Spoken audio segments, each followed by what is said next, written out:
जय माता दी दोस्तों, आने वाले करवा चौथ की आप सभी को ढेर सारी शुभकामनाएं। भगवान भोलेनाथ और माता पार्वती आप सभी की जोड़ी सदैव अखंड रखें और आप जीवन पर्यंत करवा चौथ का व्रत करती रहें। इसी कामना के साथ आज का वीडियो मैं शुरू कर रही हूँ। तो देखिए, हमारी बहुत सी बहनों के मन में इस तरह की आशंका होती है कि जब हम करवा चौथ की पूजा करते हैं तो उस समय हमें क्या कपड़े पहनने चाहिए, किस रंग के कपड़े पहनने चाहिए, और अगर हम साड़ी पहनते हैं तो क्या हमें हर साल नई कोरी साड़ी ही पहननी चाहिए या हम अपनी कोई भी पुरानी साड़ी को पहनकर इस पूजा को कर सकते हैं। या फिर जिनकी इसी साल शादी हुई है और उनका पहला करवा चौथ है, उनके मन में भी ये प्रश्न आता है कि क्या हमें शादी का जोड़ा ही पहनना चाहिए या हम कोई भी हल्की सी साड़ी पहनकर इस पूजा को कर सकते हैं। तो ऐसी ही कुछ ज़रूरी बातों की जानकारी मैं आप सभी को अपने इस वीडियो के माध्यम से बहुत ही शॉर्ट में दूंगी।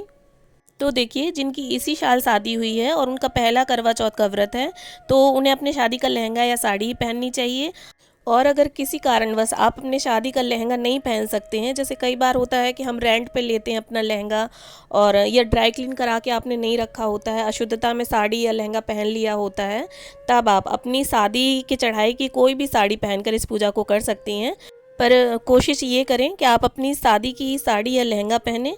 अब मैं बात करूंगी कि हमारी कई बहनों के मन में ये आशंका रहती है कि क्या हर साल हर बार हर करवा चौथ पर नई कोरी साड़ी पहननी चाहिए।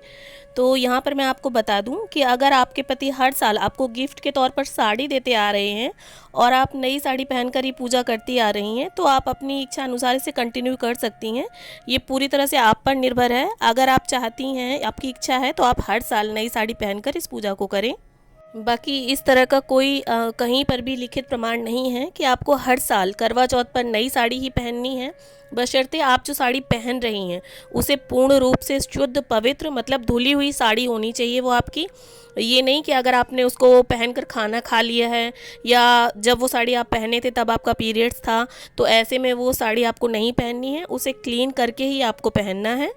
अब मैं बात करूंगी कि करवा चौथ की पूजा में हमें किस रंग के कपड़े पहनने चाहिए। तो मैं बता दूं कि पूजा में आपको हमेशा लाल, पीली, ऑरेंज, मैरून, हरी, गुलाबी इन कलर्स की साड़ियों को पहनकर ही पूजा करनी चाहिए।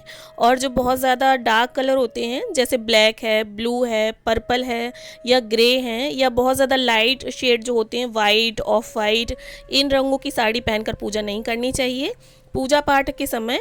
और खासकर अगर अखंड सौभाग्य की कामना से अगर आप कोई व्रत कर रही हैं, कोई पूजा कर रही हैं, तो हमेशा आप लाल या पीले रंग के कपड़े ही पहने, क्योंकि जो लाल और पीला रंग होता है उन्हें बहुत ही ज़्यादा पवित्र, शुभ और सौभाग्यता का प्रतीक माना गया है।